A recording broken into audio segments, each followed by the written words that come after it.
Question है R pay ₹100 to P in ₹5, ₹2 and ₹1 coin. R क्या कर रहा है, पी को 100 दे रहा है, 5 के सिक्के दे रहा है, जिसमें 2 के सिक्के दे रहा है एंड 1 के सिक्के दे रहा है, यानी कि 5 के सिक्के, 2 के सिक्के और 1 के सिक्के दे रहा है, यानी कि 5x plus 2y plus z, यानी कि 1 के सिक्के तो अकेला z इक्वल्स टू कितने रुपीज़ टोटल, ₹100।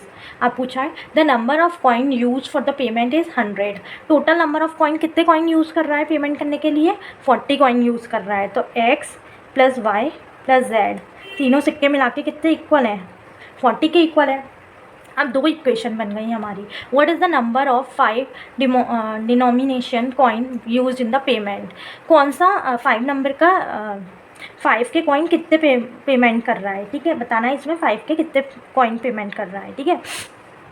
तो अब क्या है, हमें इसमें देखना है, जैसे दो इक्वेशन बन गई हमारी इस क्वेश्चन के थ्रू, हमने दो इक्वेशन बना ली, लेकिन हमें दो इक्वेशन है, वेरिएबल कितनी है, 3, x है, y है, z है, 3 वेरिएबल है, तो ये फाइंड हो ही नहीं सकता इस इक्वेशन के थ्रू। अब कैसे करेंगे हम इसे सॉल्व, इसे हम इसके ये ऑप्शन के थ्रू सॉल्व करेंगे इसको, ठीक है। अब सबसे पहले देखो, पहले इस इक्वेशन को इसमें से माइनस कर देते हैं, ठीक है। 5x माइनस एक्स किया तो 4x आया, 2y माइनस वाई किया तो क्या आया, 2y माइनस वाई किया तो प्लस का y आया, और z माइनस जेड किया तो z से z कैंसिल हो गया, 100 माइनस 40 किया तो 60 आया।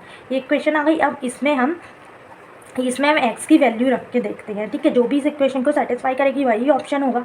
अब देखो, सबसे पहले x की जगह पे हम 17 रख के देखते हैं। फर्स्ट ऑप्शन 17 है, तो 17 फोर ज़ा कितना होता है, 17 फोर ज़ा 68 होता है, तो 68 यही आ जाएगा। तो ये तो क्या आएगा, ये कुछ नहीं आएगा, 68 ये इससे बड़ा हो गया, हमें इसके इक्वल लाना है ना, दोनों का ऐड करने पे इक्वल 60 आना चाहिए, तो 68 ही बड़ा हो गया, तो ये ऑप्शन नहीं होगा। नेक्स्ट 18 है, 18 फोर ज़ा क्या होता है, 18 फोर ज़ा होता है 72।